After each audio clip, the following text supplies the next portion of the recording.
Yang ini apa yang ini ya? Kok semuanya bagus-bagus ya? Memang produk-produk lokal sekarang udah luar biasa ya. Milih yang ini, apa yang ini ya? Ada pemirsa. Hai pemirsa. Senang sekali saya Prisa Samudatu kembali menjumpai Anda dalam Women's Talk. Karena kali ini kita akan berbincang seputar beauty yang tentunya sangat identik dengan wanita ya. Dan saya akan berbincang dengan co-founder sekaligus juga presiden dari Something, salah satu brand lokal yang sangat berkualitas, bahkan tahun 2021-2022 ini meraih penghargaan penjualan terbesar di e-commerce. Wow, luar biasa ya. Dan langsung saja ikutin saya terus hanya di Women's Talk. Merek skincare lokal Something dikabarkan mendapat pendanaan seri B sebesar 10 juta dolar atau sekitar 151 miliar rupiah. Putaran pendanaan ini didapat dari Sequoia Capital India dan Prosus Ventures. Dari pendanaan ini, masing-masing Sequoia Capital dan Prosus Ventures akan menginvestasikan 5 juta dolar Amerika. Nama Something semakin dikenal di antara beauty enthusiast karena brand ini sudah banyak memenangkan berbagai penghargaan dari berbagai brand kecantikan. Something sendiri bermula dari bisnis beauty e-commerce yang dirintis pada 2014 bernama Beauty Hall. Pada saat itu, Beauty Hall hanya melayani purchase order produk-produk kecantikan luar negeri. Lalu Beauty Hall bertransformasi menciptakan produk skincare lokal yang berkualitas namun tetap terjangkau. Dengan formulasi harga yang cukup terjangkau jika dibandingkan dengan produk kecantikan luar, ditambah dengan kualitasnya yang bagus, membuat penjualan Something terus melesat. Kepopuleran Something sempat membuat penjualannya mencapai 10,75 miliar rupiah hanya dalam 2 minggu. Pesatnya pasar kecantikan Indonesia juga membantu Something berkembang. Pada tahun 2021, industri kecantikan Indonesia diperkirakan mengalami kenaikan sebesar 7% menjadi 7,45 juta dolar Amerika dari 6,95 juta dolar Amerika pada tahun 2020. Dan pemirsa Women's Talk, saat ini saya sudah berada di base camp dari Something dan akan berbincang bersama dengan co-founder dan juga presiden dari Something, Marcella Limesa. Halo. Sela, apa kabar? Baik, apa kabar Mbak? Jumpa lagi ya, kabar baik, terima kasih loh sudah mau meluangkan waktu di tengah kesibukan. Biasanya tuh kalau seorang co-founder, presiden dari skincare ternama tanah air yang meraih penjualan tertinggi gitu ya tahun 2021-2022, kesibukannya setiap hari tuh apa? Sibukannya tiap hari kerja sih Mbak. Kerjanya tuh ngapain? Kalau saya kan kerjanya cuap-cuap ya. Kalau saya apa? tuh di sini sebenarnya lebih banyak ke arah komersial, terus ke arah sales juga, terus juga partnership dengan berbagai misalnya stakeholders kita juga, seperti itu sih, external relation juga, HR juga, karena di sini kan sekitar karyawannya tuh 800-an ya hampir sekarang tuh totalnya. Jadi banyaklah masalah-masalah karyawan yang kita harus selesain tiap hari kayak gitu. Tapi selalu happy aja sih, karena maksudnya masalahnya selalu baru gitu. Jadi kayak ada challenge baru tiap hari gitu sih. Iya. Tadi saya lihat tuh kebanyakan memang adalah yang masih muda-muda gitu ya, masih muda-muda. Apakah memang itu adalah salah satu strategi di balik kesuksesan dari Something? Sebenarnya sih lebih kepada ini kali ya, karena bisnis kita tuh bisnis kreatif gitu. Sebenarnya kita pastinya merangkul aja semua teman-teman yang sudah experience. Ada juga di tempat kita yang udah 20 tahun, experience-nya 25 tahun bekerja atau lebih dari itu. Banyak juga yang masih baru mulai, kita merangkul aja sih. Tapi kenapa banyak yang muda ya, karena Something targetnya Gen Z, milenial juga gitu. Dan kedua juga ini kreatif bisnis juga, jadi perlu banyak ide-ide liar nih gitu. Oke. Dan itu yang paling banyak dimiliki biasanya oleh Gen Z dan juga milenial ya. Iya, Ide-ide apalagi yang besarnya out of di the sosmed box. kan. Kita pertama kali besar di Instagram, di TikTok, di YouTube. Jadi perlu banyak digital DNA lah di timnya. Kebayang nggak sih 2021, 2022 bahwa Something akan meraih penghargaan penjualan tertinggi e-commerce gitu ya? Sebenarnya sih kita pasti punya harapan untuk jadi besar gitu ya, dan kita percaya kita juga bisa jadi besar. Kita tahu mungkin langkahnya bagaimana ke sana. Tapi kalau ditanya kayak apa perasaannya mungkin bersyukur kali ya, karena kan kita juga dalam waktu singkat gitu Mbak, maksudnya pertama kali kita nomor 1 skincare di salah satu e-commerce terbesar tuh kita umurnya baru 1,5 tahun gitu, jadi memang cukup mungkin pandemi tiba, skincare naik, kita momentumnya tepat, produk kualitasnya bagus, ya udah naik gitu loh. Ini bisa dibilang agak lebih cepat dari target nggak sih? Nggak pernah ada target dalam hidup. Maksudnya kayak, maksudnya ya pasti kita tahu ada visi yang kita mau capai, dan visinya lebih dari sekedar satu brand, lebih dari sekedar Indonesia gitu, pasti visinya lebih besar dari itu. Cuma tidak pernah membebankan ekspektasi atau pressure itu ke diri sendiri sih. Karena kalau enggak, nantinya pasti bisa mental breakdown juga, kayak gitu kan. Jadi ya kita jalanin aja gitu, hari demi hari. Oke, mungkin masih banyak nih yang belum tahu Something tuh umurnya udah berapa tahun sih? Something tuh umurnya 3 tahun. Pertama dimulai dari serum, 3 tahun. Baru 3 tahun? Betul. Baru 3 tahun udah meraih penjualan terbanyak ya, 2 tahun berturut-turut, kemudian co-foundernya masuk dalam Forbes di tahun 2021. 2022 ya, aku lupa juga. Ya. Oh, Cuma saking banyaknya ya pekerjaan sampai lupa masuk Forbes kapan? Enggak sih, lebih kepada soalnya lebih fokus ke kerjaannya aja gitu Mbak, gitu. Jadi kita bersyukur aja sih kalau ada yang apresiasi juga gitu, maksudnya. Jadi betul baru 3 tahun, pertamanya di skincare, make up yang besar-besaran kita launch 120 shades produk, varian produk itu di Desember tahun lalu. Jadi it's very new. Ya? Iya, tapi kepercayaan bucin something, kita nyebutnya bucin something buat customer. Kepercayaannya bucin something itu yang bikin, maksudnya dengan baru mulai aja salesnya bisa signifikan. Itu sih yang kita rasa nggak bisa dibeli pakai uang ya Mbak. Oke, Gitu saya rasa saya tergolong salah satu yang jadi bucin Something, karena tuh saya baru lihat ternyata dia punya eyeshadow ya. Mungkin ya termasuk varian makeup yang dirilis pada Desember kemarin ya. Dan itu sekotak warnanya banyak banget. Eyeshadow warnanya banyak dan warnanya bold. Jadi maksudnya kita nggak pingin, Something tuh agak unik ya sebagai brand, jadi lumayan eksentrik gitu. Kalau orang lain nge-launching eyeshadow warnanya yang standar, kita launching yang ada hijau, ada biru yang pigmented kayak gitu. Ya emang karena itu DNA-nya kita juga gitu Mbak. Culture kita salah satunya eksentrik, artinya kita harus berani beda dari yang lain gitu. Oke, dan yang paling terkenal juga, siapa yang nggak tahu ya, ini lagi musimnya tuh retinol gitu ya. Dan kalau melihat dari jajaran merek-merek lokal yang ternama, bahkan disandingkan dengan merek luar, Something selalu masuk nih jajaran 1-2. Itu awalnya gimana sih kok retinol bisa sampai seberkembang sekarang, dan salah satu yang sukses di balik itu adalah produk lokal Something? Ya, jadi sebenarnya itu balik ke 3 tahun lalu cerita pas awal kita mulai sih Mbak. Karena waktu kita mulai itu orang tuh belum mengenal retinol tuh apa, serum tuh apa. Mungkin untuk yang banyak punya kesempatan untuk membaca banyak hal dari luar negeri, mereka bisa menangkap. Tapi kebanyakan masyarakat Indonesia belum tahu. Jadi pertama kali Something masuk, kita tidak membawa, ini loh kita the best skincare, atau skincare yang bisa bikin glowing gitu dalam 3 hari gitu. Ya kita bawanya adalah edukasi terhadap ingredient tersebut. Jadi ingredient seperti niacinamide, retinol, vitamin C dan sebagainya. Nah itu sangat-sangat otentik gitu. Maksudnya itu di tengah industri yang biasanya berbicara tentang marketing yang instan, untuk skincare kita bilang ya skincare tuh nggak instan gitu. Dan harus dipelajari dulu ini kandungannya apa, ingredientsnya apa. Nah lewat dari sana baru datang kita kepercayaan sih dari masyarakat. Jadi kalau misalnya dibilang nomor 1, nomor 2-nya baru-baru ini, sebenarnya perjalanannya mungkin agak lama tuh menuju ke sana. Karena yang namanya edukasi kan gak bisa cepet ya gitu sih. Oke. Siapa sih yang percaya kalau Something yang sudah meraih penjualan terbanyak 2021-2022, co-foundernya masuk dalam majalah Forbes dan punya tadi karyawan 800 orang gitu ya saat ini, itu ternyata berawal dari just tip atau jasa titip ya. Nanti kita bahas lebih jauh di segmen selanjutnya. Dan pemirsa Bimesok, jangan beranjak dari tempat Anda, kami segera kembali sesaat lagi.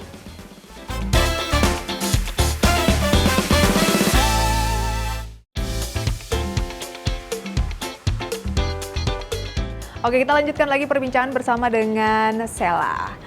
Sela, mungkin banyak yang tidak percaya bahwa Something yang kalian kenal saat ini, bu-ibu, gadis-gadis di rumah, ternyata tuh berawal dari just tip, benar nggak sih? Betul betul. Jadi sebenarnya mungkin walaupun Something baru 3 tahun, tapi sebenarnya sejarahnya udah sekitar 10 tahunan lah ya. Dimana sebenarnya saat itu founder dari Something yaitu Iren, partner saya juga, dia memulai dari bisnis just tip fashion sama makeup sebenarnya. Seperti itu. Jadi dulu mungkin banyak alat kecantikan atau fashion yang nggak begitu available di Indonesia. Jadi dibawa dari luar negeri. Awalnya dari sana. Nah terus menjadi reseller lah di Indonesia, zaman-zamannya masih Friendster ya, Friendster, Facebook gitu. Maaf, saya Friendster belum lahir. Belum lahir. Gitu ya, terus ya pokoknya kemudian akhirnya berkembang, oh ternyata nih ada potensi ya jualan online. Jadi akhirnya kita bikin beautyhall.com.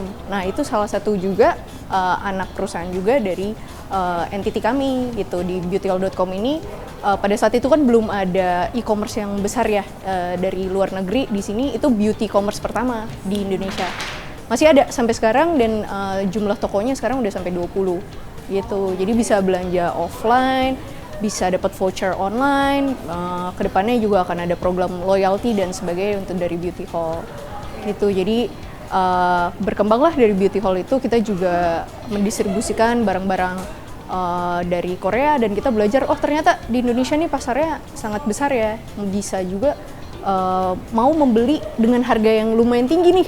Kok bisa seperti itu ya, padahal kualitas ingredientnya kita juga tahu kok bagaimana mencari kualitas ingredient yang tepat dan dengan harga terjangkau. Nah akhirnya dari situ coba bikin brand sendiri, gagal 2 kali, baru akhirnya yang 3 itu Something. Pernah gagal? 2 kali ya. Oh, gitu. Jadi, awalnya brandnya bukan Something dong? Bukan.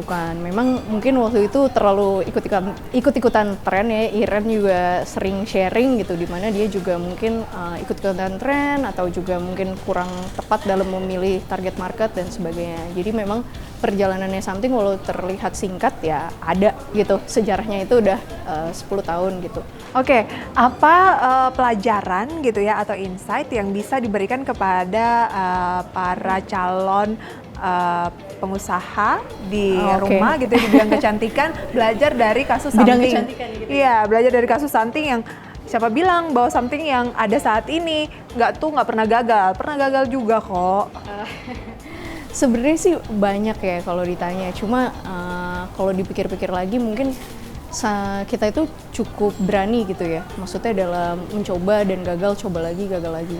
Jadi kadang-kadang mungkin orang punya ketakutannya sendiri nih gitu, gimana kalau brandnya gagal, kalau kita besok gagal ya udah coba lagi gitu. Mungkin untuk scale Something sekarang resikonya lebih besar, tapi untuk kalau lagi pas baru mulai ya sebenarnya resikonya nggak sebesar itu gitu, dicoba aja gitu. Toh sebenarnya beauty industry ini adalah industri yang banyak kok tempatnya buat semua orang, mau itu jadi content creator, mau itu jadi pemilik brand, mau itu jadi bikin maklon, mau jadi reseller, selalu ada gitu. Something sendiri punya reseller nyampe ratusan kan, ya itu juga bagian dari beautypreneur sebenarnya. Sampai ke Papua ada, ke Aceh ada dan sebagainya. Jadi ya ada tempatnya masing-masing kok buat semua orang yang mau berkarya di dunia beauty gitu. Dan justru kita pinginnya ke depannya makin kolaboratif sih industrinya gitu. Oke, udah bentuk ekosistem sendiri gitu ya. Baik, lantas ini benarkah 100% bisa dibilang produk lokal? Iya sih, karena kita formulasi sendiri juga, kita punya tim R&D sendiri juga, kita punya laboratori sendiri juga, dan juga maksudnya kita memang memegang brand IP kita juga gitu kan di 111 atau 20 negara, aku agak lupa. Jadi memang bisa dibilang udah menyebar sampai ke 100 iya, negara. IP-nya ada, dan untuk sekarang kita juga ship ke worldwide, tapi yang ada presence di marketplace di Singapura ada, di Malaysia ada, dan di Vietnam juga ada. Jadi kenapa disebut brand lokal ya karena idenya sampai orang-orangnya semuanya juga ya fully Indonesian, yang benar-benar dunia kreatifnya juga dari orang-orang Indonesia sih. Baik, kabarnya juga ada pabrik atau apa gitu di China, kemudian... Oh, kalau itu ya kita ada outsource, cuma memang kita berpikir yang paling penting dari suatu produk itu selain R&D-nya, R&D itu kan ibarat kata resepnya gitu ya, ya pastinya customer love-nya sih, kepercayaan dari customer-nya gitu. Jadi kita memegang dua hal itu dan kita saat ini masih outsource pabriknya karena kita masih bertumbuh nih. Kalau misalnya ingredients-nya itu, apakah kita di Indonesia ini bisa menyediakan sepenuhnya, atau ingredients seperti apa sih itu yang kita masih butuhin dari luar? Sebenarnya ada yang dari Indonesia, ada yang dari luar. Tapi core produk kita tuh kan awalnya kita terkenal niacinamide serum. Nah itu salah satunya kita cuma punya ingredient yang trademarknya cuma ada di Something untuk di Indonesia. Jadi orang lain nggak bisa memakai ingredient tersebut. Itu namanya ingredient Sabi White, itu dari kunyit. Jadi memang ingredient yang asli Indonesia. Nah jadi pilihan-pilihan ingredient kita itu juga lumayan spesifik sih Mbak. Yang mungkin belum kepikir gitu ya di dunia kalangan-kalangan teman-teman semua gitu. Kayak terakhir kita baru launching sama salah satu brand ambassador terbaru kita, Mbak Syahrini gitu ya. Itu kita launching Diamond Serum. Nah itu ingredientnya stem cell. Nah itu kan suka nggak kepikir juga. Jadi kita kalau dari ingredient kita mix sih. Tapi memang ada beberapa yang ada unsur lokalnya juga kayak gitu. Seperti yang kita trademark. Oke, bagaimana untuk sekarang kan kita temui juga banyak ya dari platform-platform yang bisa membantu untuk orang membuka bisnis beauty sendiri, skincare sendiri, bahkan sampai perizinan juga. Nah, kalau Something itu awalnya gitu juga nggak sih? Awalnya sih nyoba-nyoba sendiri ya Mbak, maksudnya awalnya Something dijual kan cuma 1 per hari gitu, kayak 1 paket per hari. Jadi awalnya ya kita ke bazar-bazar, kita seeding ke lewat beauty hall bazar kayak gitu misalnya. Jadi bener-bener satu paket dijalanin gitu. Terus mungkin juga ditawarin ke teman-teman reseller, teman-teman komunitas, tolong dong jualin Something. Jadi kalau ditanya ya sebenarnya Something jadi besar tuh atas bantuan banyak orang sih Mbak. Dan sampai hari ini maksudnya kita nggak mungkin melupakan juga, kadang kita masih tetap ketemu mereka, ke toko-toko juga, menyapa mereka karena ya kita nggak bisa ada di sini kalau nggak dibantu mereka sih Mbak sebenarnya. Jadi bener-bener organik banget sih awalnya gitu. Oke, bagaimana memandang pasar dari skincare ataupun beauty lah ya ke depan di Indonesia, kemudian juga tantangannya mungkin apa ya, dan target-targetnya apa? Kita bahas nanti di satu segmen terakhir. Pastikan Anda masih bersama kami dalam Women's Talk IDX Channel.